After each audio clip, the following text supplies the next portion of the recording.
Take 3. Here we go. We'll just dive right in. Downstate AnneMarie is still not feeling good. She texted me last night. Her fever is back. They're very worried about it setting into her liver and her kidneys. Where'd we go? We're here. I don't know what my camera just did. Oh, geez, hold on. Oh, there we go. Okay. This is something that I think I don't really even want to talk about pink and all of that. I truly don't. I really don't. But this is something that they do not understand is the aftermath of all of this. You know, here AnneMarie is 5 years out, still dealing with the ramifications of all this. You know, do we know what's causing her fever? Like, why does she have this fever? They're really unsure. Let's find the text she sent me. In bed, fever again.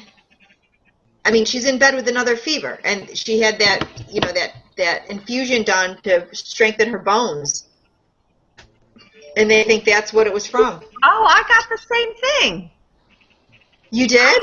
Yeah. Was that the first time she got the infusion? Yes. I had the same thing. You need to email her. I had the same exact thing. I got, within 12 hours, I woke up with the high fever. That was her, but she's going on like 3 weeks now with this fever. It can last a long time. It's not typical, but it can last. You know, I think it does something with our heads, too, you know? I mean, no kidding. How can it not make us depressed? How can it not affect all of that? I don't understand how it can't, you know? Right? It does. It definitely does. And, you know, Seporah's not on here right now. She's not feeling very good. She's in bed. She better be taking a nap. But this is the life of stage 4. This is her life. She's 31 years old. How is that? You know, what were you guys doing at 31? Were you laying in bed from being sick with mouth sores and nauseous and too exhausted to move from cancer riddling your body? No. That's not the life of a 31-year-old. I can't even imagine. Oh. She's so young. No, it's terrible. I'm mad. I'm mad today. I'm really having a mad day. It makes you mad. It's scary. It's scary because it's what we're all afraid of. You know? Yeah. But to know people that are actually living it every single day, there's nothing to describe it really. No, and so Bill, you did this interview, right? Or Bob, I'm sorry. You did an interview, but this is what I was going with Bill. So you did this interview yesterday, right? Yes. And it got bumped? It got bumped, and actually I just got an email or a voice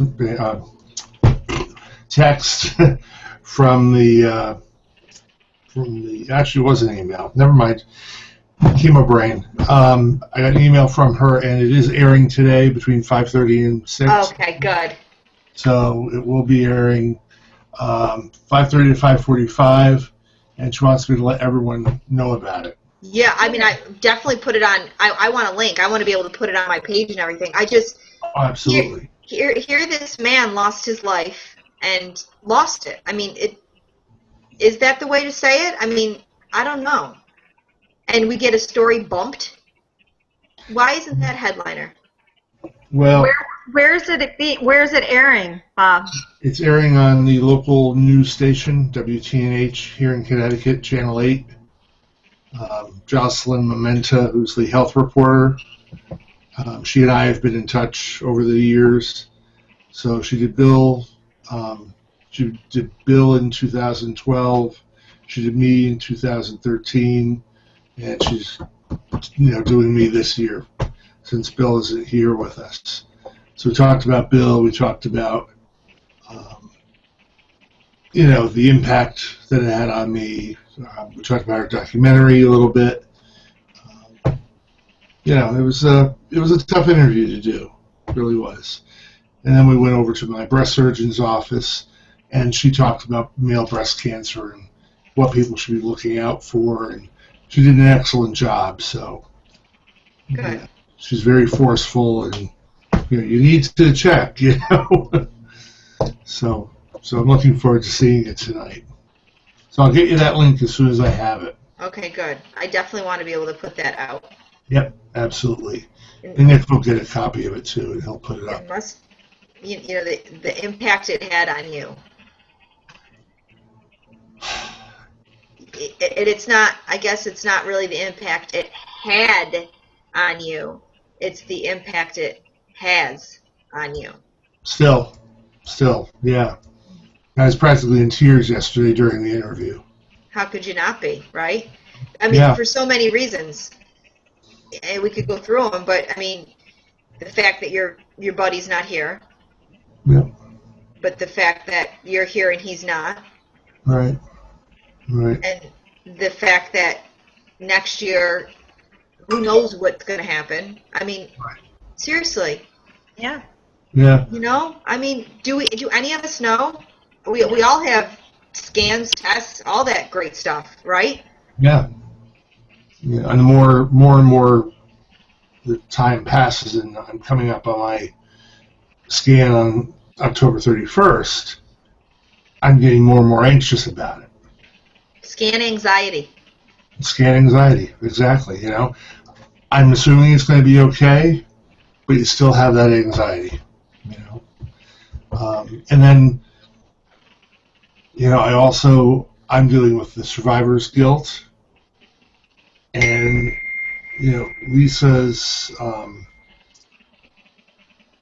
Lisa, from what I understand, of course, is dealing with the fact that I'm still here and her husband's not. Yeah. And that hurts. That hurt me, when I heard that.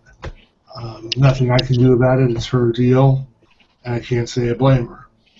Right. Well, she's a little angry right now. And anger's normal. I would be. I would be too.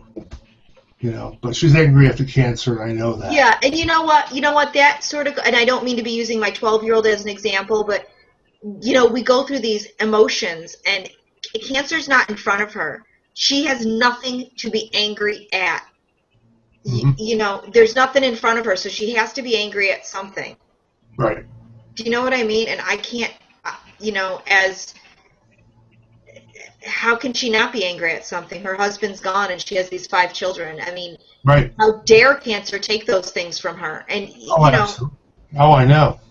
We feel that too. We feel that, I felt that when Barbie was gone last week. I was so pissed. I mean, what the hell? I mean, how dare cancer remove this beautiful person from this world? I just I can't wrap my head around it. No, I still can't either, But I didn't even know her. The issue is not whether or not you can push through that emotion, because you can't live in that emotion, because that's when it becomes such a bad issue, because you can't harbor those feelings. And she will. And I know that she needs time. But because I said to her eldest son, gee, I'm really sorry that I haven't called your mother since I was at the house saying goodbye to your father. And he said, that's okay. She's a little angry. Not necessarily angry at you, but the cancer and kind of what you represent in light of that. I said, look, I totally get that. But just let her know I'm thinking of her, and I sent a sympathy card, of course, but still, it's just I wasn't quite sure what to do with that.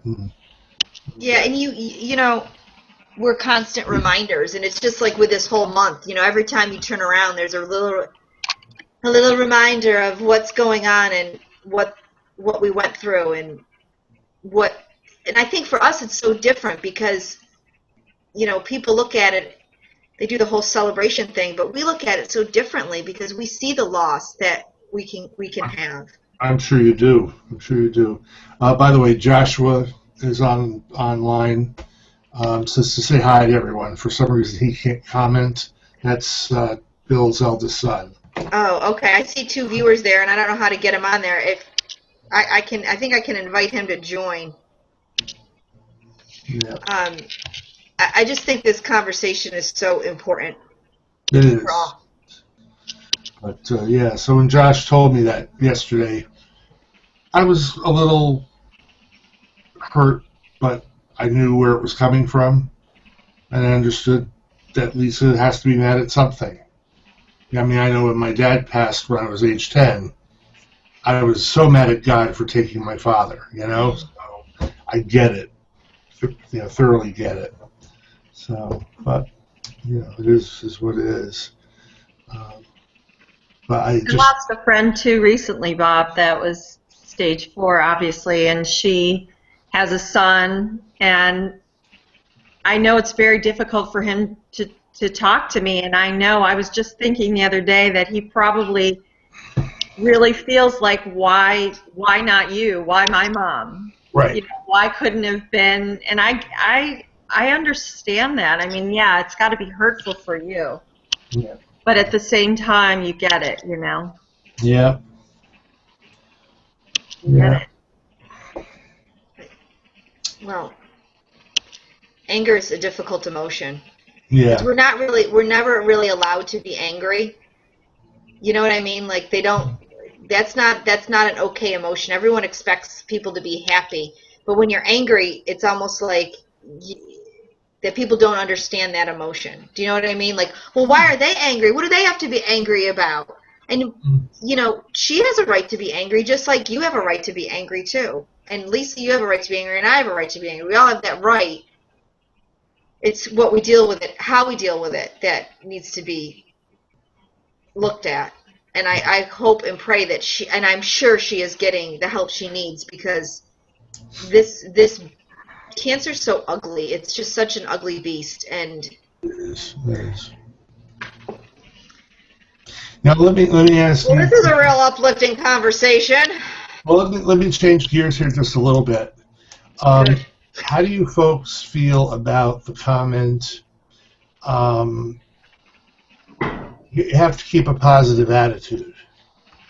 So picture a 4 to 5 year stage 4 person who is, not feeling well. She's riddled with cancer, and you comment and you say something along the lines of, well, try to keep a positive attitude, or you have to have a positive attitude, or it helps to have a positive attitude as far as your outcome, or as far as feeling better.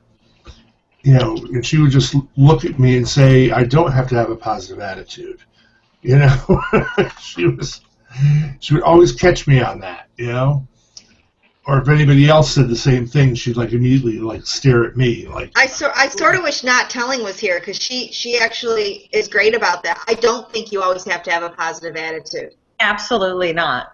And I think that is also a really one of those things where it's okay to have a F you day. Screw you. I can be pissed off today if I feel like it. Right. Yep, I get that. I do get that. Yep. And I don't think it affects your outcome either. I think my therapist and I were just talking about that. It's like, just because you have a gut feeling that, something bad is going to happen, it's either going to happen or it's not. It's not because you had a gut feeling. Do you guys follow beautiful Lisa Adams on Twitter? Yeah. So someone told her that if she just believed in God, she would be cured. Oh, no. Because nobody that believes in God ever dies, right?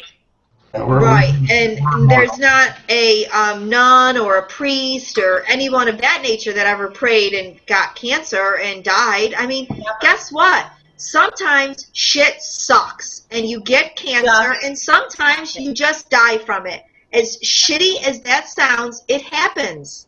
That's right. That's reality. I think it's always helpful long-term to have a good attitude, but I don't think it affects your outcome one way or the other. I think it makes it easier for people around you to deal with you and for yourself. But you have bad days. You have days. Oh, of course you do. Of course you do. But she was just she just jumped down your throat when you say that. No, I disagree with that. completely. You know, and I'd say, Here comes Seporah. She's coming. Oh, good. oh, good. Were you able to connect Joshua? No, I'm what's his last name? It's patrickjoshua@hotmail.com. Does he have a Gmail or a Google Hangout? No, I don't believe he does.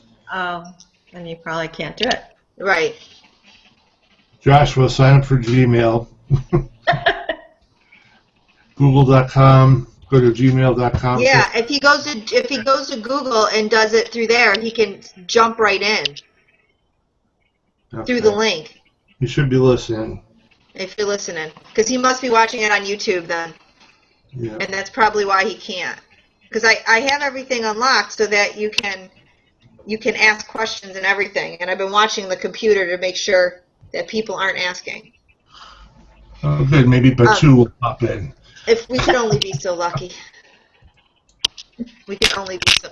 No, that good attitude is just, and it's really not for everybody. Some people just need to be in a grouchy mood, and I think that's okay. Yeah. I think it's right up there with everything happens for a reason. Oh, God, I hate that comment. Yep. It's sort of right on the same lines as that, you know. It's like, yeah, well, God goes around saying you should have cancer and you should have cancer and you should have cancer and you shouldn't. It's like, really? I don't know. I don't buy it. But we really do need to figure out why people are getting cancer. Totally agree. I actually had someone on, she was like spamming people out on Twitter, told me that I got cancer because I must have done something really evil when I was younger. Because God only gives cancer to evil people. Wow. See my horns? Boy, geez, if only we all had it figured out so easily, you know? Yeah. Oh, here comes Zippy. Hi, honey. Hi. There she is. How you feeling, princess? We were talking about you. That's why my ears were burning. Is that what woke you up? No, I don't know. Well, we're talking about positive attitude. Do you have it? You know it. I hope you do. Well, you have to, because positivity is what cures cancer. We were just saying that. That's what we were just saying. Right. Well, Seporah, you must not have a good enough attitude. That's what it is. I guess not. I guess I'm just a Debbie Downer, and so I deserve this cancer, because I can't perk up. Maybe you need a percolator. A percolator! So, how are you feeling? Oh. You're allowed to be honest. You feeling crappy? Yeah. Waiting to hear back from my doctor about if I have to go in or if they can just give me antibiotics or something. no, I think you need to go in. Well, Dr. AnneMarie knows everything. No, I think you need to go in. You've been tired for too many days. I'm really worried about you. And I'm coughing stuff up, so that's fun. Oh, yeah, that's not fun. Yeah. Well, No, I'm worried. Don't worry. Be happy. Because positive attitude cures cancer. Worry too much. That's going to cause the cancer to spread. Oh, right. That's right. I forgot about that, too. Yeah. yeah. Wait, what did you say? I missed it. Because my cancer brain stopped working. Worrying. Oh, yes, that's true. As does sugar. Oh, then I shouldn't have had a pat of pancakes this morning with me. You are so screwed. If sugar causes cancer, you're done.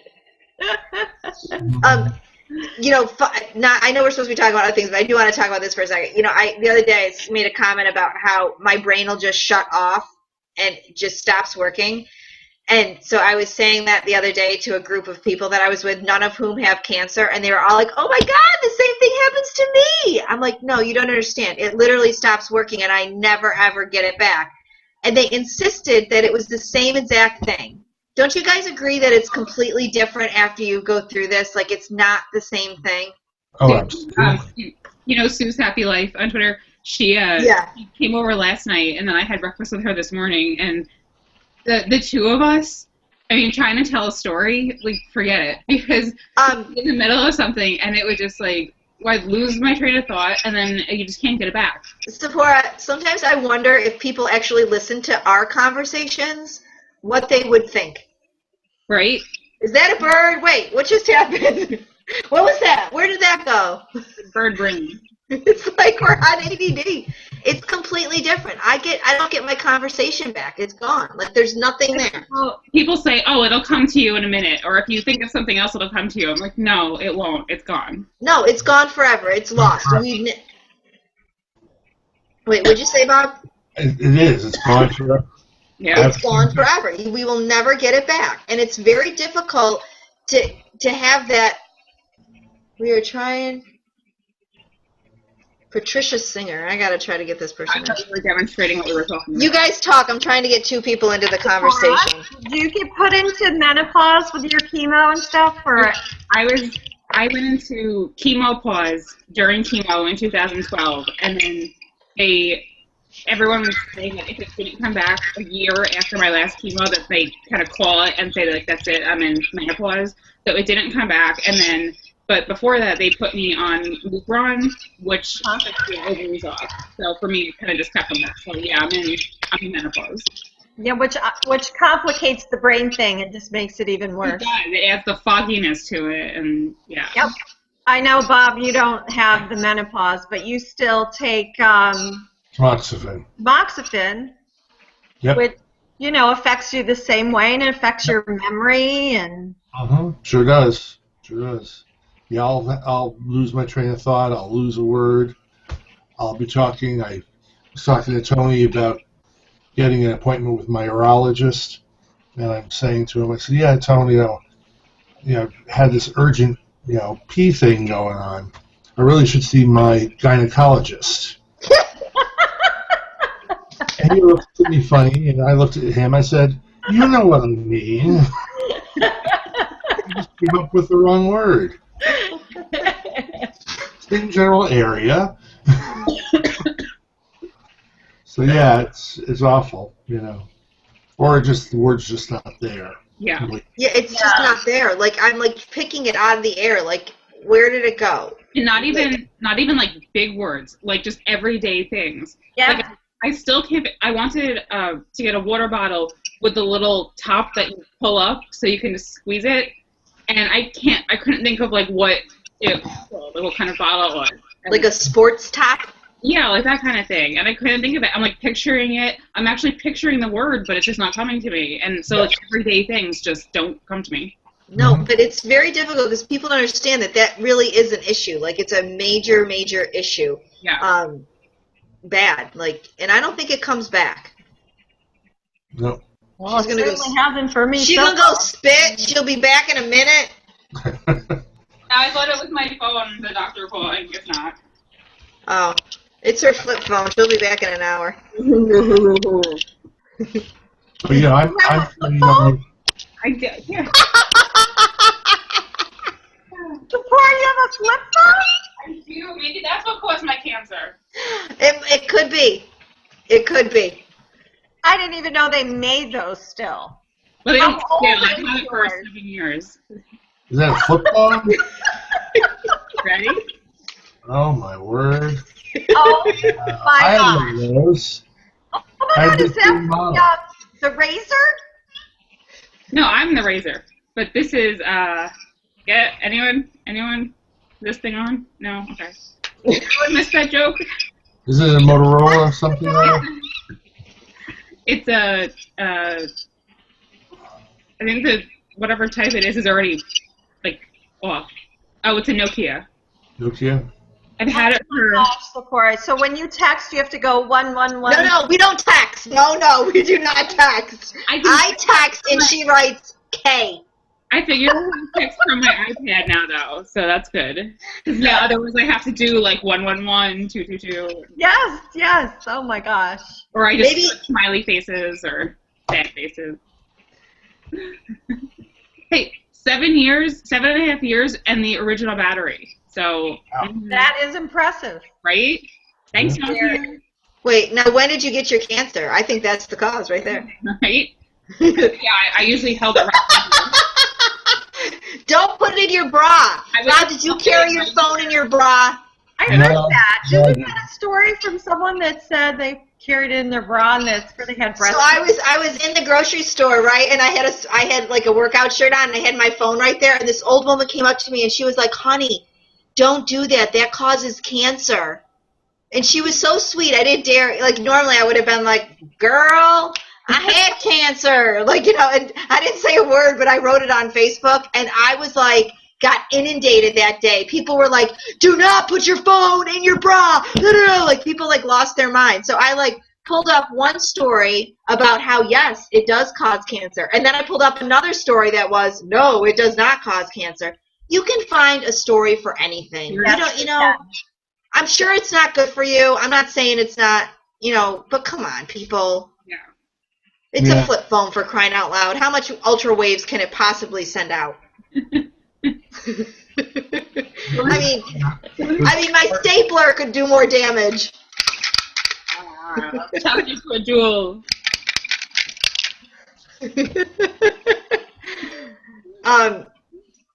Here we go. So let's get real.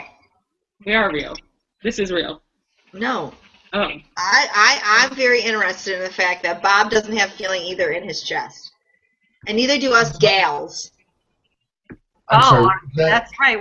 We're talking about this stuff now. Let's talk about sex, baby. I have more feeling than I thought I would have, but not in like the sorry. Not in the what? Not in the nipple area. I got nothing.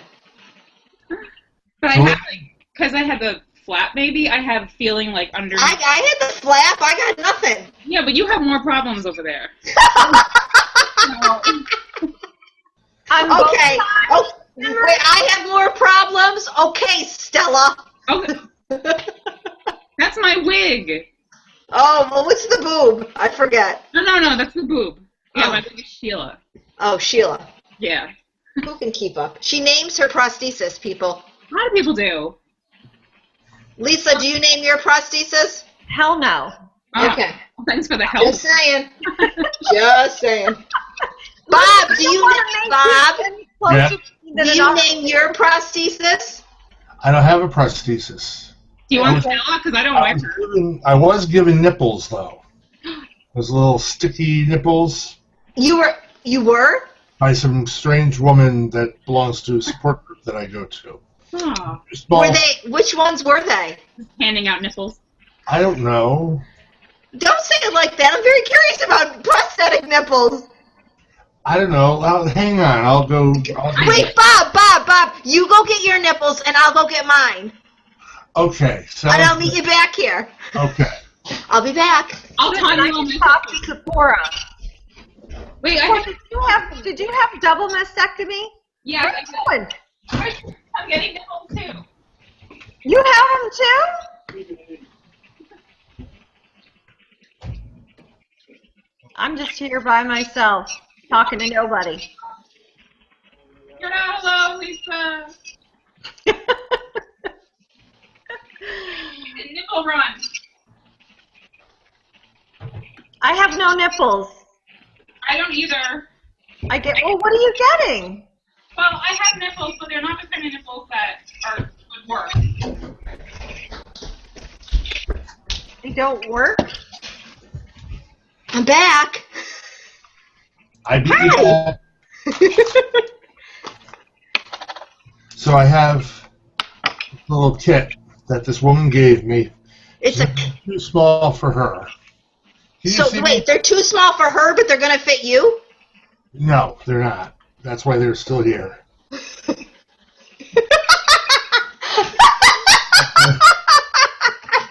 What is that? Oh, Bob, they're the same nipples!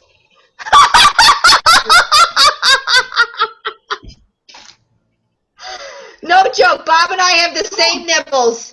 Is it cold in here? What are those? Seporah, what the hell do you have? No, what are those? Look at Nipples per bottle.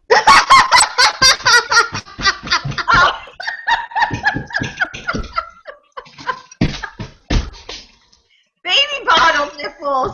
Oh my God! My stomach hurts. So she, Oh my God! What is wrong with this support group? so this I'm woman. left out because I have no nipples. Here, you could have one of mine. Wait, that is a sucker. Look at though. Look at Bob and I have the same nipples. Yes. Aww. I need a bigger one though. I don't think so. No. Bob, how does Tony feel about nipples? Can you see me? I can see you, but I can't see your nipples, Bob. Hold your nipple up, Bob. Hold on.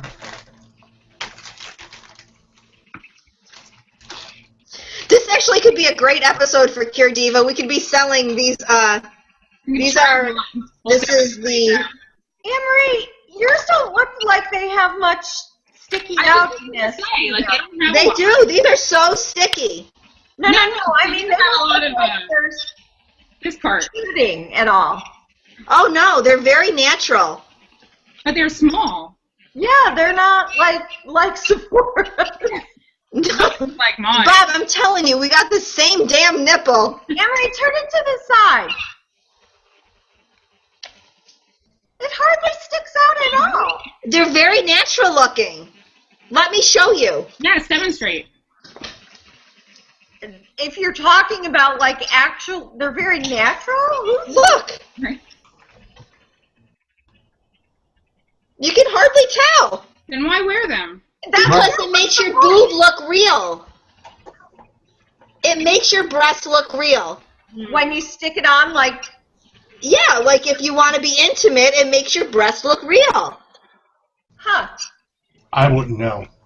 I was just gonna say that. which brings me to the next question. Bob, they're the same damn nipples.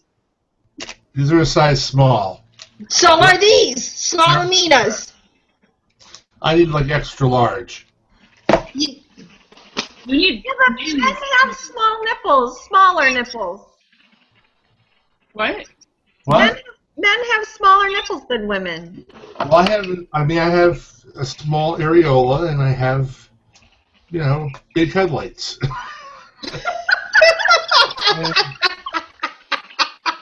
Look at that right there. I mean, he's a big guy. It's not like he's small. I know. Everyone's different. But anyway, that is a great segue into the topic of sex, isn't it? And intimacy. What is sex? Yeah, what's that? Yeah, what? Didn't we have another topic? No, that's really the topic. Nipples? Nipples? Nipples. I do think that nipples have really. Is somebody calling in? No, I don't know what's going on with my devices. No, that's eBay. I think that nipples have changed our sex. I think we didn't think it was going to, but it definitely did. Maybe. You mean the lack of? The lack of, Has I changed think, sex. the lack of feeling there, the fact that our breasts are hormone releasers, and the fact that they released a hormone, and that hormone is now gone.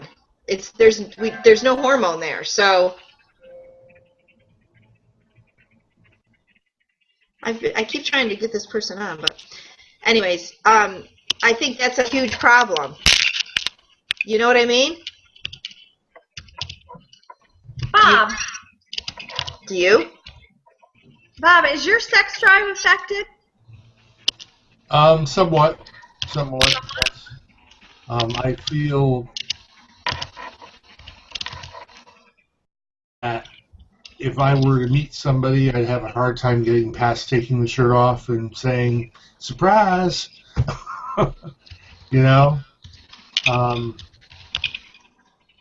Thankfully I have Tony, and he was there from the start, and he's very supportive. But Yeah, if I didn't have him and I was on the market for meeting somebody, I don't think I'd have the confidence to go out and date and meet anybody or. Well, I'm single, and my nipples are the least of my problems. The least of your problem? What do you think the problem is? The rest of it. The nipples are a problem for me. I'm not gonna lie. Well, and they were never my like sex point. Like they weren't. I mean, when Tom and I are intimate, and he's fantastic. He's very supportive. But I have to have sex with a shirt on. There's no way I can take my shirt off. I'm very self-conscious of it all. Very. Well, cancer changed my body as a whole. It made me gain so much weight. It changed me. And that's more, I mean, yeah, the nipples really are the least of my problem right now because I just don't feel like me, you know? You're not supposed to be, like, thin and whatever.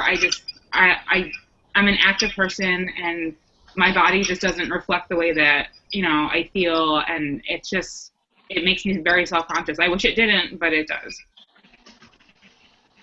Yeah, it does. It definitely does. And I agree with the weight thing because that is so difficult. It's so difficult. And I think the loss of feeling is huge. Like, it's a bizarre feeling, like when you're being touched and you can't feel it. You can't feel it on both sides, AnneMarie? No, I cannot feel it on both sides. And I can't even feel it in my pelvic area because of the DEEP and because of the hysterectomy. I cannot feel any touching in my vaginal pelvic area. Yeah, I'm numb. Yeah. And I have some areas that are numb, but there are some areas where, like, when I'm examined at my doctor and, like, he travels down, I'm like, oh, hello, like, because I could feel it. It's weird. And it's a funky feeling. I don't like it. And then I feel bad. Because I still love my husband. I love being with him, but it's a bizarre feeling. Well.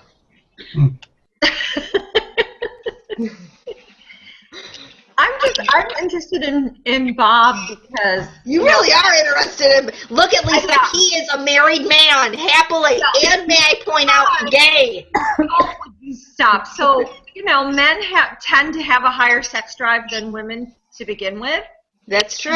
Good point. And then women go through menopause, so that makes it even worse. But I'm just curious if your sex drive changed at all, like hormonally, or not the self-confidence part, but just in general. In general, yes, it did. But I'm also taking medicine that also impacts the sex drive. So, things like,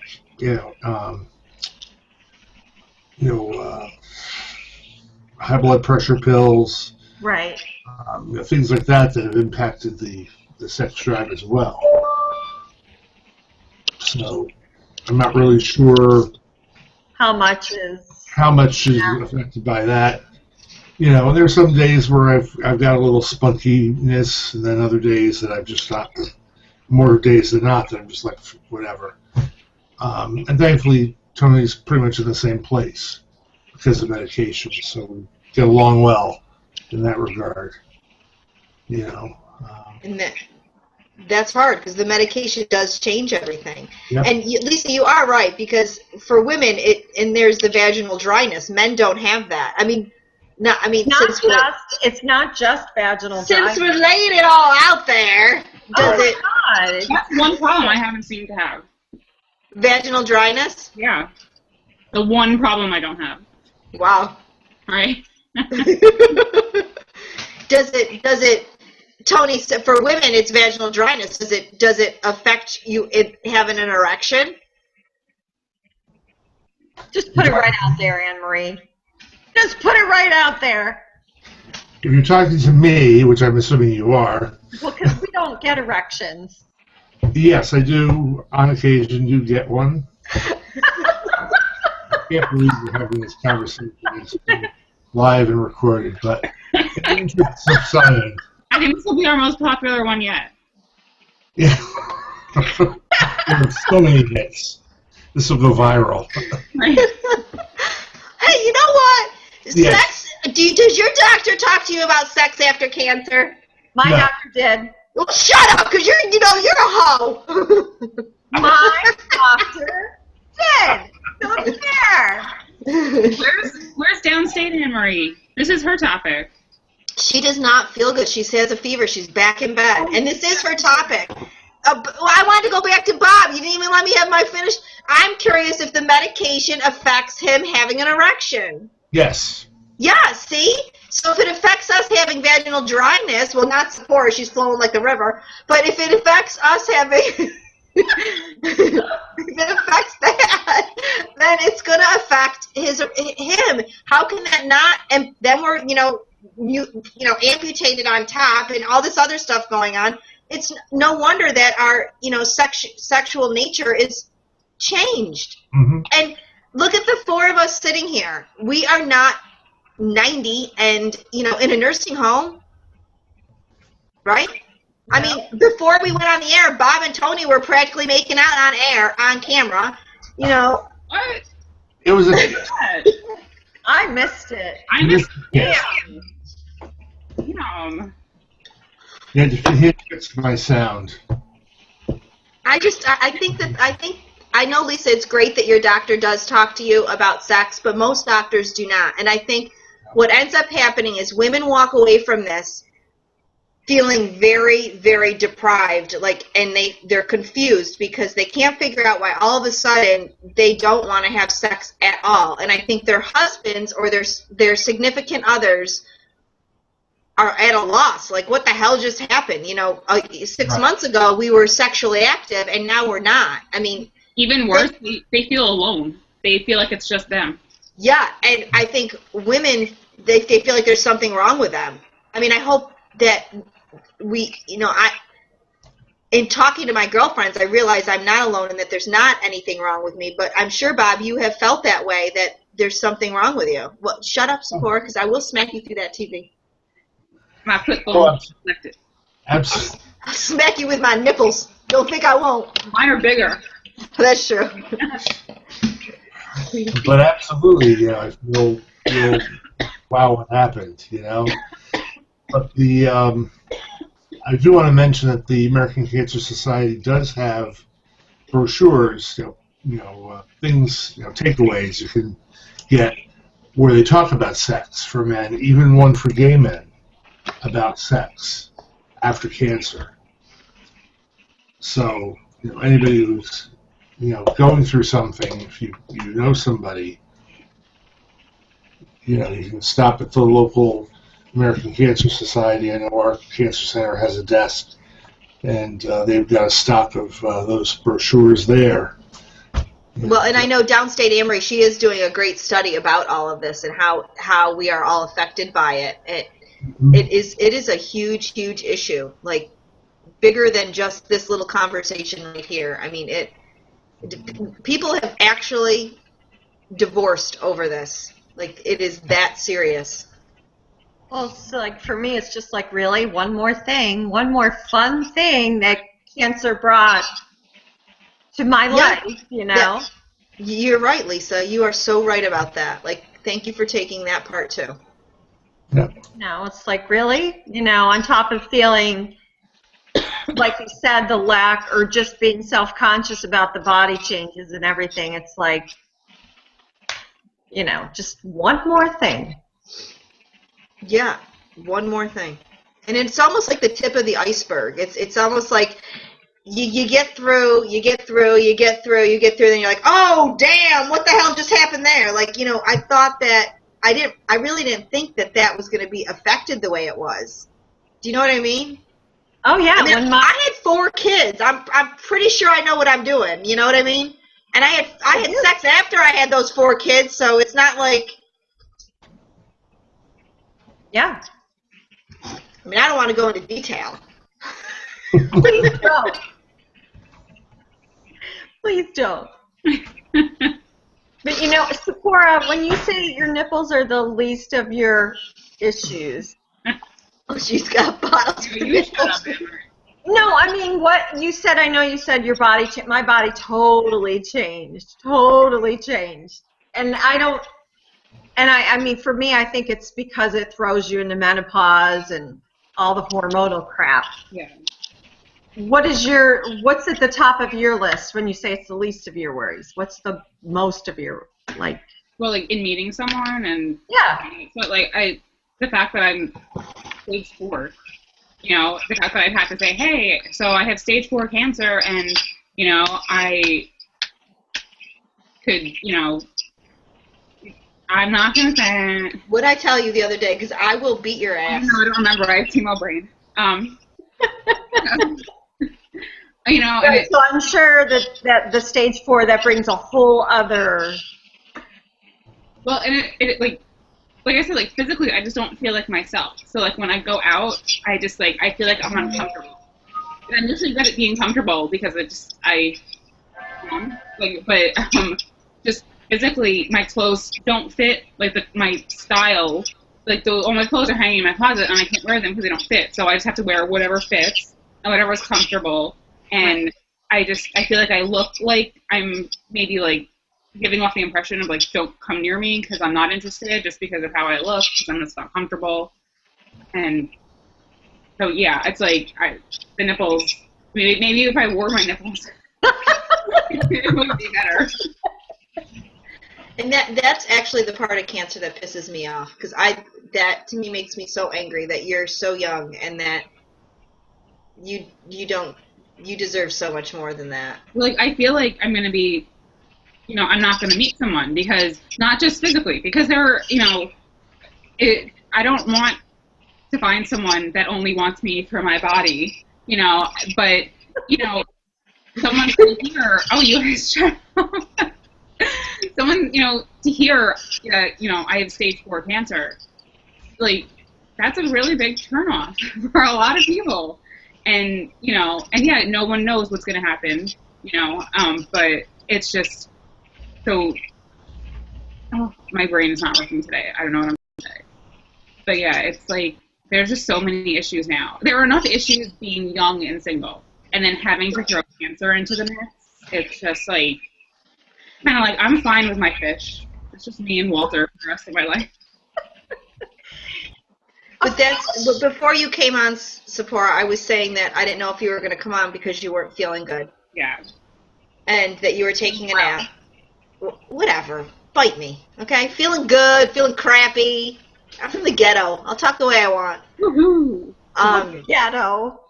The ghetto of Nippleville. That is where I am from. Niptown. I hate the fact that you are that part of your reality. I hate that part. It makes me angry. It makes me mad that you're 30 years old. You're in your 30s. That you had to take a nap today because cancer made you so tired that you needed. Last week I had to cancel plans 3 times because I was just too tired to go out. So I said to these 2 knuckleheads, I said, what were you guys doing when you were in your 30s? You were not taking a nap in the middle of the day because you didn't feel good from cancer. And that, you know, when you bring up your sister's wedding, I know what goes through your head. And I have said different plans to you.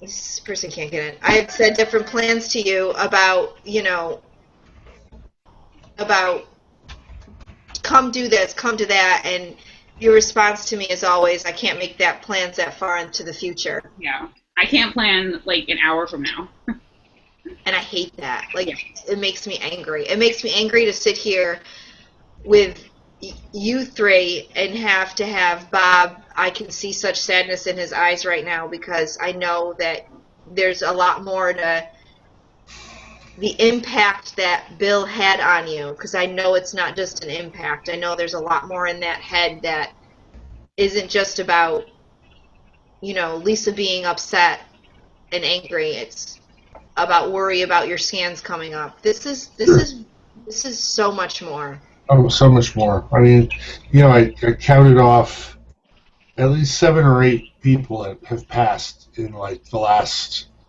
year that I knew, and it's been awful.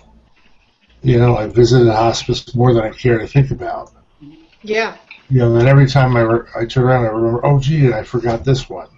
Add another one to the list. It's awful. We weren't all breast cancer necessarily, but still, I mean, cancer, it just sucks. And, But it's sad. I am sad. You're so sad. I can see it, and I can see how Seporah really feels right now. I can tell you really don't feel good. And you look pale. Thank you. No, I'm just being honest. You look paler than normal. I'm a nurse. Jeez. Oh my God. You're a beautiful pale, but you look a little pale to me. I feel like something is coming. Like one of the medications I'm on, one of the side effects are respiratory issues. But I've had a cough since before I started that medication. So it's been hard to tell if it was that cough. Because the cough, they think, is from I have an enlarged lymph node in between my trachea and esophagus, and it's like squeezing it and causing irritation. So it's like a constant dry cough. But in the last couple of days, it's been like you could tell something's in there. And then I started coughing stuff up. And now I'm like, okay, well, now is it maybe just like, am I getting the flu, or is it respiratory issues from the drugs? And then it's... What kind of respiratory issues do they say you can get from it? Like infections and stuff. Like you can get there's a high risk for any type of infection on the drug, but for whatever reason, respiratory issues are the biggest risk. That has to be really frustrating too, because you don't know if you're just like getting something that's coming with the season, or you got to figure out if it's right drug or... Especially because I've had this cough, and I'm like, well, I've had the cough now. How do I tell? It's a different type of cough, though. But well, that's probably helpful to at least know it's different. It's definitely different, and I just feel like the last couple of days I've just been dragging myself. But I know you very well. Yeah. And I can tell that you don't want to go to the doctors. I took a nap during the day. That should tell you something. And I'm scared. I don't nap during the day, especially when the sun's out, unless I really don't feel well. I know, and I'm scared because I want you to go to the doctors. Yes. I'm waiting for them to call me back. I did call them. Well, yeah. And I know that part of you doesn't even want to go to the doctors because a big part of me. And I know you hate dealing with all of that. And I'm sure. I can imagine. It's annoying. I hate stage 4. It's just another inconvenience. It's like, oh, I'm just going about my day, and oh no, today I have to stop doing what I'm doing, and then I have to find a friend that can drive me, and all the stuff. It's just a freaking inconvenience. Like, leave me alone, cancer. Yeah. Well, if you're not feeling well, you should get to the doctor, and one way or the other, and get taken care of. Don't let whatever it is get worse. Yeah, hopefully just an antibiotic. I mean, it's only been like 2 days that it's gotten, like I've been coughing stuff up, so. Yeah. Okay. So, folks, I've got a jet I gotta get. Oh, I gotta go too. Everybody leave AnneMarie at the same time. Ready? Rude! Why you gotta be so rude? I have kids I gotta pick up. I don't have to do nothing. Bye. Bye. All right, Gotta folks. go to the doctor. Yes, I am. Okay. Look, she's already gone. I know. I didn't even get to say anything. You couldn't wait. I know. We'll talk about next week. I do, we might be going live on a TV show maybe next week. All right, for next Monday. Yes. I'm going to sign off.